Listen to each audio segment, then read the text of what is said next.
It's all on the air, and someone is listening. January 25th, 1943, Northwood, Middlesex.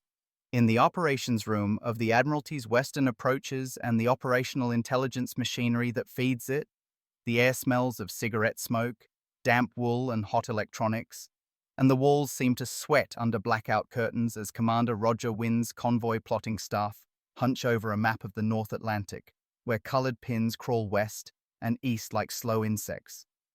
Outside, the war at sea is invisible, but in here it has a heartbeat. Bells, telephones, scribbled signals, and a new kind of weapon that never fires a shot. Information that arrives before the enemy thinks you can possibly have it. Across the water and a world away in occupied France, BDU, Befehlshaber der U-Boote, pushes orders out to wolf packs with the confidence of a man who believes he owns the ocean's dark, because German naval signals discipline has been drilled into habit, and because the Kriegsmarine's own B-Dienst has already tasted the intoxicating advantage of reading enemy traffic, breaking British naval ciphers and helping steer U-boats toward convoys earlier in the war, a success that convinces many German officers that cryptography is an arena Germany understands. In Wynn's room, an exhausted Wren runner carries a fresh slip of paper, just a few lines, stamped, time-marked, and you can feel the tension in how it's handled. It isn't to be widely discussed, it isn't to be filed under source, and it absolutely isn't to be explained to the officers at sea who will act on it, because the truth is too valuable to risk. This is Ultra in its operational form, the end of a chain that begins in quiet rooms at Bletchley Park, where Hut 8's men and women fight the German naval enigma, not with bravery, but with mathematics, captured material, machines, and the stubborn refusal to accept unbreakable as a fact. The Germans have reason to feel secure. In February 1942, the U-boat arm introduced the four-rotor naval enigma, the M4, for Atlantic traffic, shock to the British, and it slammed a door in the Allies' face for months, a blackout period that coincided with grievous Allied shipping losses and renewed U-boat confidence. When that door began to crack again in late 1942, the shift wasn't announced with fanfare. It appeared in rooms like Wynn's as eerie, actionable clarity. Reported positions, patrol line names, grid squares, the geometry of an ambush forming on paper before the escorts at sea have even seen a periscope feather. Tonight, Wynn's staff watches the convoy track approach what looks like empty ocean, but the paper in the runner's hand suggests it isn't empty at all. Somewhere out there, U-boats have been ordered into an interception line, and in another universe, the convoy would steam straight into it because that is what convoys do. They move predictably, and predators learn predictions. The room's senior officers don't talk about code breaking, they talk about special intelligence. And then they talk about what can be done without giving away why. Alter course 10 degrees north, stretch the zigzag pattern, time the turn to nightfall, bring in an escort group sooner, push a very long-range aircraft patrol farther than doctrine likes, because doctrine is a comfort, and the Atlantic is a killing ground. Cut now to a U-boat control room in the Bay of Biscay or on a grey Atlantic swell. A radio man with headphones tight to his skull taps out BDU traffic, relays it to the captain, and watches the commander trace convoy routes with a finger on a chart. There is a cold certainty here.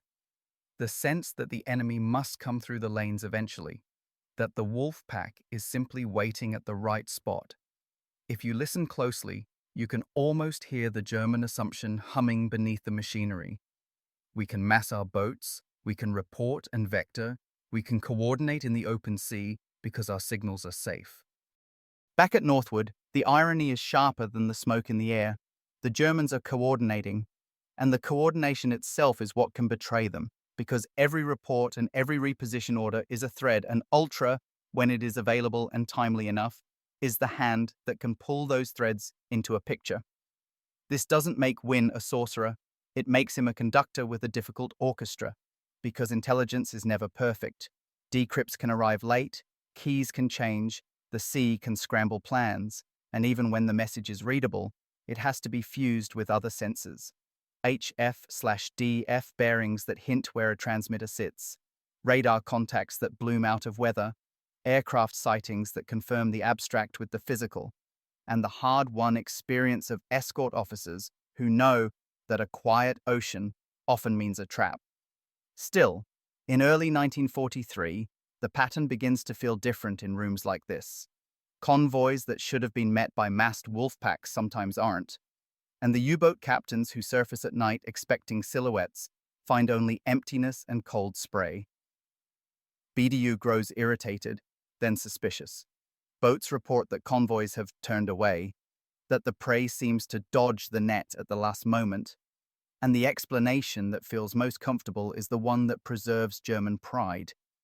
The enemy must be getting lucky, or using trick routes, or benefiting from more aircraft, because the alternative is unbearable. That the enemy is reading the choreography of the hunt from inside the hunter's own orders. And that is the tension that starts tightening like a wire across the Atlantic as 1943 approaches. The Germans still believe they control the sea lanes through disciplined signaling and wolfpack doctrine, while the Allies, quietly, carefully, begin acting as if they can see the net forming before it closes, adjusting convoy tracks and concentrating escorts in ways that feel, to a U-boat captain squinting into the night, like the ocean itself has learned to lie. In Wynn's operations room, the latest course alteration is sent out without explanation, just a cold set of coordinates, and the pins on the Atlantic map begin to drift away from danger that only a handful of people in the world can name, while out beyond the weather line, U-boats settle into their assigned patrol squares and wait for ships that, unknown to them, have already begun to slip past. February 10th, 1943. Bletchley Park. The room is warm from bodies and machines, and the air carries the sour, sweet smell of ink, wet paper, and tired breath as a young wren feeds another strip into a printer while a mathematician, eyes rimmed red, tie loosened, leans over a sheet covered in groups and headings that mean nothing to anyone outside the fence. There is no cheering when a naval enigma red comes through, because cheering is how you tempt fate. And in the naval war, fate changes at midnight when the key changes, but you can feel the tension release in a way that is almost physical. After the long shark blackout that began when the Germans introduced the four-rotor system, the door has opened again, not wide, not reliably, but enough that fragments of BDU's machine begin to spill into Allied hands as usable, time-sensitive instructions. In a different part of the country, in a different kind of room, Roger Wynn's convoy plotters receive those fragments in the only form they are ever meant to see, not enigma, not we're reading them, but a sterile, clipped summary that translates secret into action, probable patrol line, estimated grid square, likely concentration area, and then the real war starts, because intelligence is worthless until it changes what steel does on the sea. And out in the Atlantic, steel is already moving. Convoy HX-224 plods east under a cold sky, freighters spaced like dark buildings in a drifting city, escorts knifing around them with bows throwing white spray, ASDIC operators listening to the sea like priests listening for confession, while the men in the engine rooms sweat and curse and keep the screws turning because stopping is death. A U-boat captain, Kapitänleutnant on U-Now, name never recorded in Allied reports but voice recorded in the memories of his crew, surfaces at dusk to charge batteries and send a contact report, his radio man tapping out the message with that quick, practiced confidence that comes from years of believing the ether is safe, and that single transmission is like a flare in the darkness because it can be heard, it can be fixed by HFD bearings, and, when ULTRA is flowing, it can be understood in the context of orders that tell him where to go next.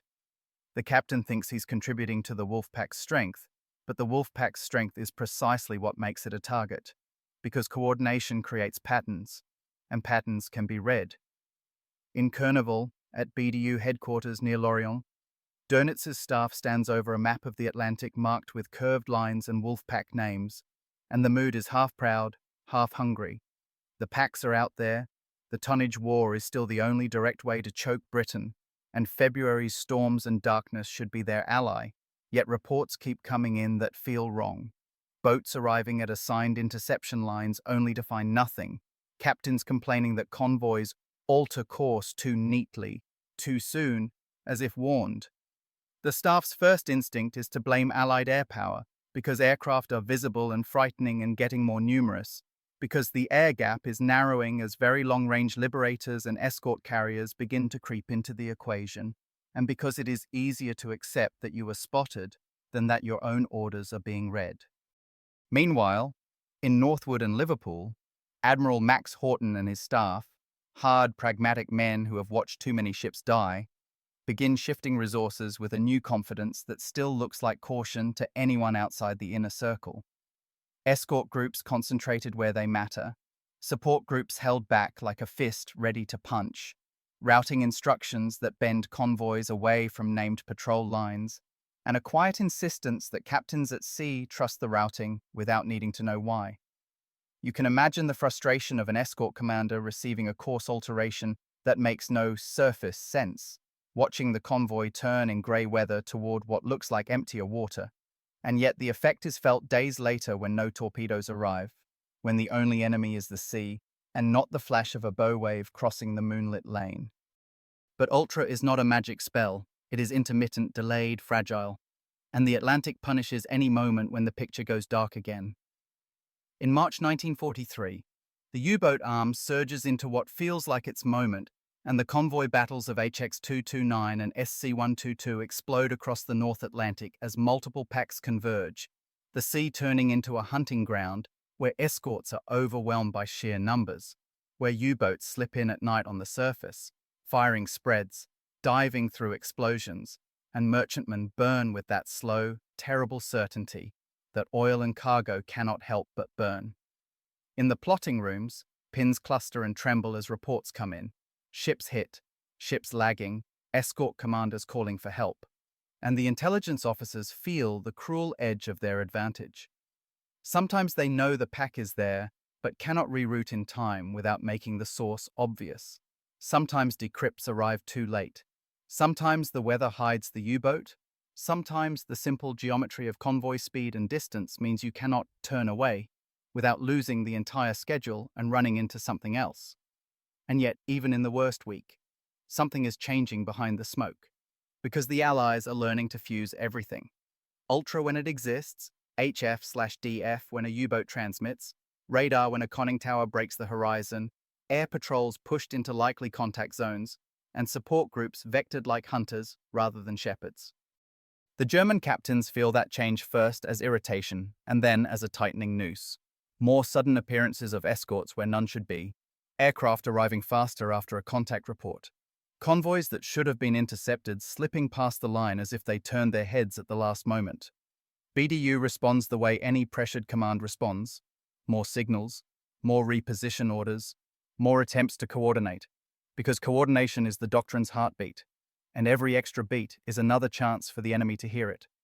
By late March, a U-boat captain surfaces to transmit and sees star shells bloom low on the horizon almost immediately afterward, and for one cold second he wonders if the sea itself has ears, because the timing feels too precise, too personal. Back in Wynn's room, a tired officer traces a pencil line that curves a convoy north of a suspected patrol area, and he says nothing theatrical, just, "Send it." But the decision is an act of quiet violence against the U-boat arm, because every convoy that avoids contact is not just ships saved, it is a pack kept idle, fuel burned for nothing, morale frayed by the suspicion that someone is inside your head. And as March turns to April, and the U-boat losses begin to climb with a speed that will soon earn the name Black May, the first real psychological break appears in German signals traffic, not in a confession that Enigma is compromised, but in the tone. More urgency, more irritation, more insistence on reporting, on controlling, on forcing an ocean back into obedience, while on the Allied side the tone becomes colder and more methodical, because a war that once felt like blind survival is beginning, finally, to feel like a hunt in which the hunters can sometimes see the trap before they step into it. May 4th, 1943, North Atlantic, somewhere west of Ireland. The sea is a hard, ugly slate under a low ceiling of cloud, and convoy ONS-5 crawls westward in miserable weather, ships staggered and wallowing, their wakes torn apart by wind as if even the ocean is trying to scatter them. On the bridge of HMS Duncan, Captain Peter Gretton's face is stiff with fatigue, eyes gritty from days without real sleep. Because he knows the old pattern, the U-boats will circle out beyond sight, signal BDU, form a line, and then the night will belong to them. But lately the pattern has been slipping, as if something has begun to jam the gears. Below, an ASTIC operator listens to a sea full of false echoes, while a radar operator stares at a screen that now reaches farther and sees smaller things than it did a year ago, and somewhere in the escort group, an HFDF set, Huff Duff, catches a brief transmission and spits out a bearing like a compass needle pointing to an invisible mouth. Gretton doesn't have to say the name of the thing changing the war. He never will, not in open conversation. But he acts like a man who is no longer blind. Escorts are vectored with a confidence that feels almost supernatural to the sailors who only see spray and darkness. And when a contact report comes in, it isn't handled like a mystery. It's handled like a problem that already has a partial answer. The convoy has already been bent and nudged by routing decisions made far behind it, course changes that seemed arbitrary to merchant captains, but were designed to slide the slow-moving column away from where BDU wanted it to be. And now, as the U-boats close in anyway, the escorts move with an aggression that suggests they've been told not just there are submarines, but they are here. At sea level, the fight is still intimate and brutal. A freighter takes a torpedo and shudders, men on deck hearing the dull underwater ooh-dah before the flame climbs out of the hatch like a living thing. An escort tears across the convoy's stern, depth charges rolling off the racks, each detonation a heavy punch that lifts the ship's tail and slams it down again. And yet the U-boats keep coming, because BDU has committed dozens to the attack, convinced that numbers will overwhelm any escort group the Allies can spare. On a U-boat's bridge, a commander surfaces in the night rain to make speed and regain position, seawater exploding off the bow, and he must believe, that the Atlantic is still a chessboard where he can move unseen pieces. He sends his short report to BDU, and in Carnival, the staff marks it and orders adjustments, building the net tighter, forcing the convoy into a box. But each order is another transmission, and each transmission is a light you can't see, but that someone else can. And the escorts begin to appear at angles that don't feel accidental. A U-boat dives, but a corvette stays on top of him with a stubbornness that used to be rare, and when the U-boat breaks the surface later, gasping, men on the bridge are met not by empty ocean, but by gunfire and the sudden white spear of star shells. The weather that once protected the submarines now becomes their enemy, because the Allies have learned to hunt in it. Radar sets bite through darkness and squalls, aircraft push farther out than before, and support groups, ships not tied to any single convoy, prowl like wolves of their own, drawn to contact areas by bearings, sightings, and, when it arrives in time, special intelligence that tells the back rooms where the pack is trying to reform. For days, ONS-5's world contracts into a cycle of alarms and impacts. Torpedoes striking, ships falling out of line, escorts accelerating into the black depth charge patterns, the bitter smell of cordite and wet paint, men in the merchantman praying not for victory, but for dawn. And then, something happens that U-boat crews start talking about in the clipped, superstitious language of sailors. The convoy doesn't collapse the way it should, the escorts don't get exhausted the way they should, and the U-boats begin to die in numbers that feel like an omen. One is caught on the surface by a destroyer's radar at a range the Germans would have considered absurd in 1941. Another is forced down repeatedly until its batteries are gone and it has to surface into gunfire. Another is chased by aircraft that seem to arrive too quickly after a report, as if the report itself summoned them. And each sinking is not just metal and men lost. It's a message to BDU that the old arithmetic is failing because the U-boat war was always a calculation of tonnage versus losses, and now the loss column is spiking. In Northwood, Roger Wynn's staff watches the pins and the incoming reports, and the feeling in the room is not triumph, but grim concentration, because every saved convoy is bought with risk. You can't always reroute without leaving traces the Germans might notice. You can't always act on a decrypt without exposing that you had it, and you can't always save the ships that are already in the trap. Still, the combined pressure, better escorts, better training, HF/DF bearings, radar, aircraft coverage, support groups, and intelligence that sometimes sees the wolf pack forming before it strikes, begins to turn the Atlantic into a place where a surfaced U-boat is no longer a hunter, but a hunted thing, racing against the clock of detection. In Kurneval, the mood curdles. Reports of convoys evading, of escorts appearing unexpectedly, of boats lost after transmitting, and the staff searches for explanations that don't involve the unthinkable. They talk about HF/DF, about radar, about air patrols, about the enemy's luck, and they issue more tactical guidance, shorter transmissions, tighter discipline, new evasive measures. Yet the Wolfpack system is built on reporting and massing, and a Wolfpack that doesn't talk is a pack that can't coordinate. By the time May drags toward its end, Dönitz is staring at the numbers and feeling something he hates: operational reality. U-boats are being sunk faster than crews can be trained, and the Atlantic, his battlefield of choice, is becoming lethal in a way that undermines the entire strategy. And when the order comes to pull back from the North Atlantic routes, it isn't shouted. It's issued like a forced retreat from a position that suddenly can't be held. Out on the convoy lanes, the escorts feel the shift as a thinning of contacts, fewer sudden night attacks, fewer conning towers cutting moonlit waves. But they don't relax, because they've learned that the ocean can turn murderous in a single week. Gretton stands on Duncan's bridge with the wind whipping spray into his face and watches a battered convoy keep moving, and in the distance, somewhere beyond the weather line, the U-boats that once believed they controlled the Atlantic begin slipping away. Wounded not just by bombs and depth charges, but by the creeping certainty that the enemy is starting to anticipate them, that the net is tightening, and that the radio traffic they depended on may be the very thing that is leading hunters straight to their throats. June 12, 1943.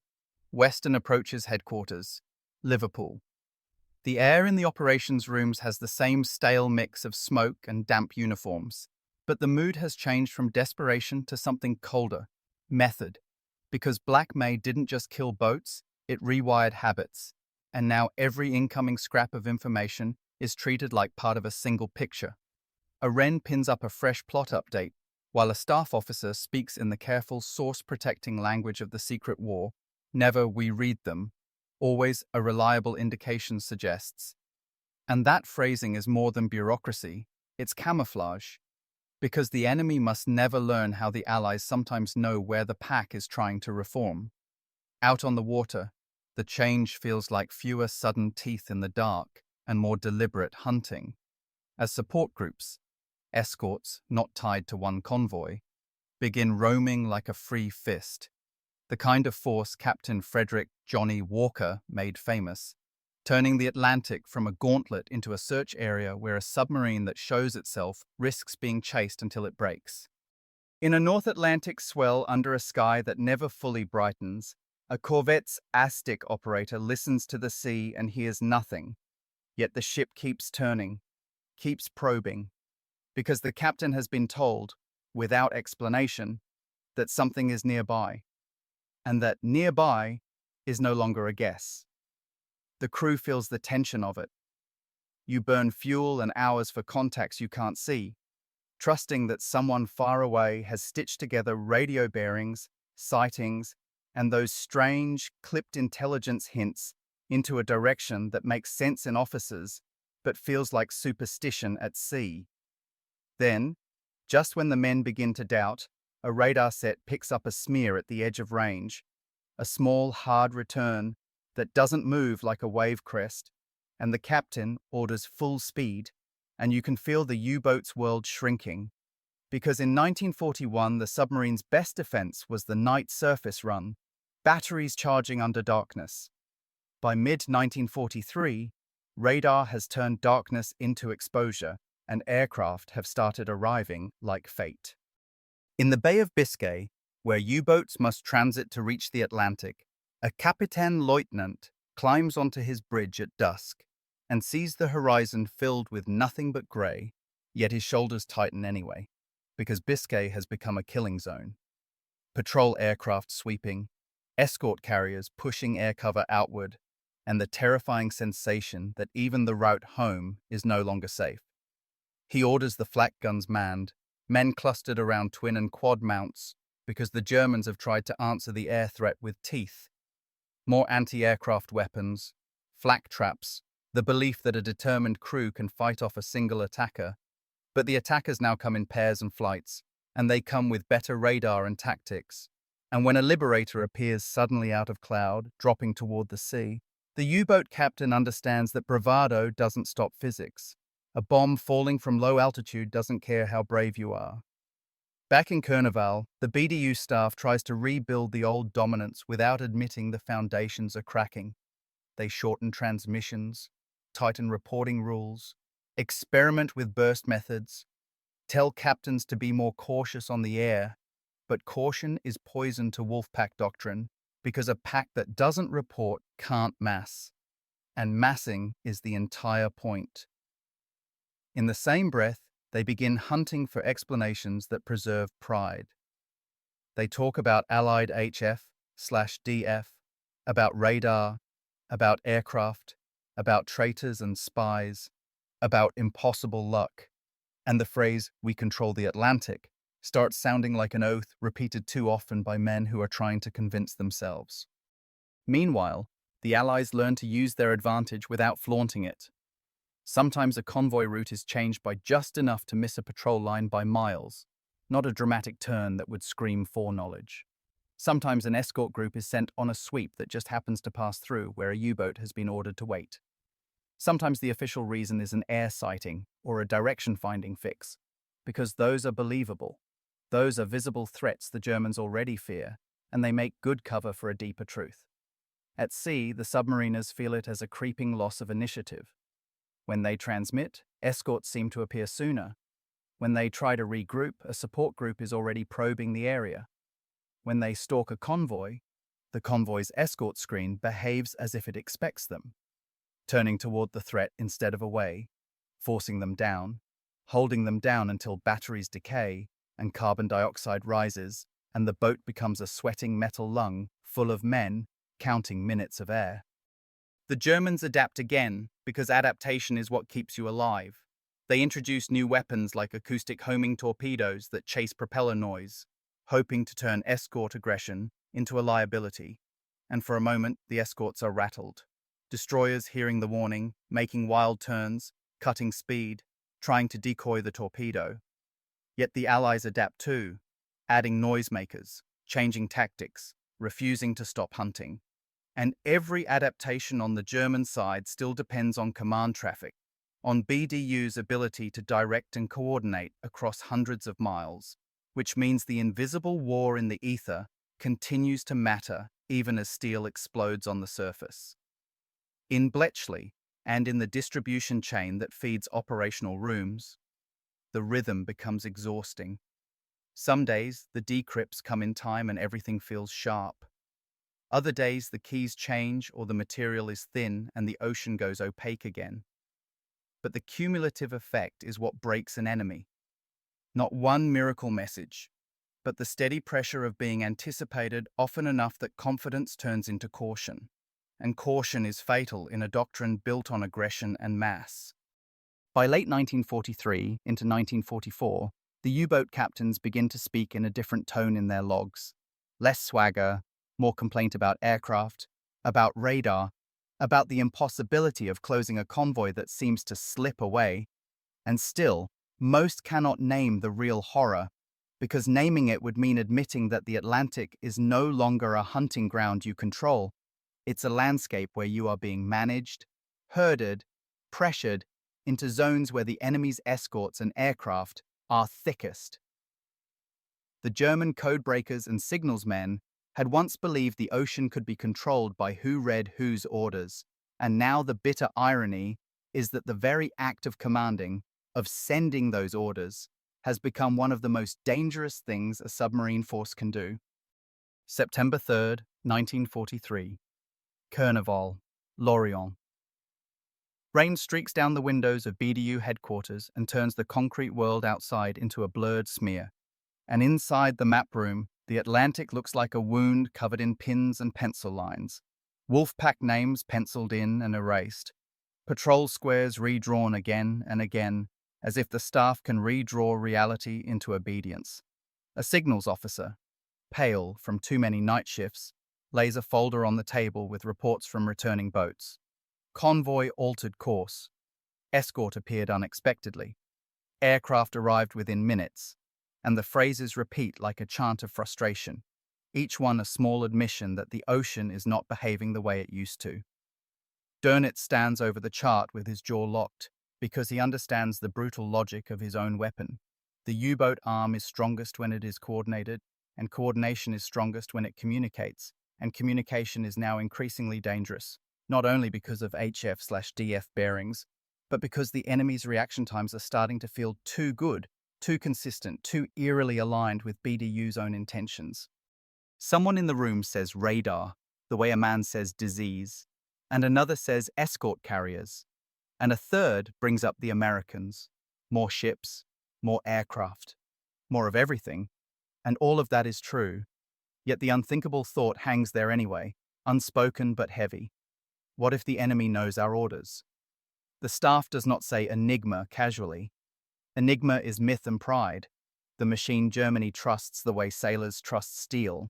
But the fear has a way of leaking out sideways, in questions about security, in obsessive checks of procedure, in arguments about whether a convoy could really have evaded a patrol line without forewarning. A young officer suggests that perhaps British intelligence has agents in ports, or perhaps the enemy is predicting patterns. And the older men nod because agents and pattern prediction preserve the sanctity of the cipher. But the raw operational experience keeps nagging. The Allies aren't just defending better, they are sometimes positioned as if invited. And still, BDU cannot function without sending out those invitations, contact reports, regroup orders, patrol line adjustments, because without them the boats become isolated hunters, each one dangerous but collectively inefficient. And the whole tonnage strategy depends on efficiency. So the Germans attempt compromise. Stricter radio discipline, shorter transmissions, frequency shifts, procedures that try to reduce the signature of command while preserving its effect. Yet the Atlantic does not care about compromise, because the enemy system is now layered. Ultra when it flows, HF/DF when you transmit, radar when you surface, aircraft when you move through Biscay, and each layer increases the chance that a message becomes a death sentence. In Northwood and the Western approaches rooms, the Allied side feels the same pressure but inverted. You cannot win if you expose the source. Every time you act too precisely, you risk convincing the Germans that their cipher is compromised. And if they become convinced, the door slams and the war at sea becomes blind again. So the decisions are shaped like theatre. An escort group is sent out under the pretext of a sweep. A convoy is rerouted under the pretext of weather. A hunter-killer group is vectored using an HF/DF bearing that can be cited in logs even if the real reason was deeper. And the men at sea, who will never be told Ultra exists, simply feel that headquarters sometimes seems unusually wise, as if it can smell U-boats through fog. In Carnival, the Germans also have their own intelligence successes to cling to. B-Dienst reading some Allied traffic earlier in the war, tactical insight gained from experience. And that success is a poison now, because it makes them assume the enemy's intelligence must be similar, limited, imperfect, not omniscient. Yet Ultra is not omniscient either, and that is why it works as an advantage. It doesn't have to predict everything. It only has to tilt enough engagements, avoid enough interceptions, concentrate enough escorts, that the U-boat arm begins losing not just boats, but confidence. A returning U-boat captain is debriefed and admits, with a bitterness that sounds like superstition, that convoys turn away from us, and he shrugs as if the sea itself is mocking him, and the staff officer taking notes can't help but feel the chill. The enemy isn't turning away from you, the enemy is turning away from the map on this table. Dönitz issues new instructions emphasizing caution and the avoidance of needless transmissions, and he orders tactical changes. But the very act of issuing those orders is the paradox. Command must speak to command, and speaking is exposure. Outside, the rain keeps falling, and inside the map room, men who once believed they could choke Britain by controlling the ocean now confront a smaller, nastier truth. The ocean cannot be controlled if the enemy can sometimes read your hand before you play it. And still, the war goes on, because systems rarely admit collapse in a single dramatic confession. They grind, they adapt, they blame other factors, they try to fight around the problem, and the U-boat arm shifts emphasis. More focus on other theaters, new technologies, new tactics. Yet the Central Atlantic, the place where the tonnage war was supposed to be decided, never returns to the old days of dominance. Because once the Allies learned how to fuse intelligence into operations without exposing it, the Germans were trapped between two bad choices: speak and be found, or stay silent and be ineffective. By the time the months roll into 1944, the Atlantic convoy lanes feel different in every layer of the war. Fewer massed night attacks, more isolated contacts, more U-boat losses during transit, and a growing Allied sense that the tide has truly turned. And in a quiet corner of Kurneval, a signals specialist, one of the men who maintains the faith in the cipher, stares at the Enigma machine and feels, for the first time, a flicker of doubt he will never admit out loud, because admitting it would mean admitting that the war's most confident control was always conditional on secrecy, and secrecy, once breached, is a kind of sinking that no salvage crews can refloat.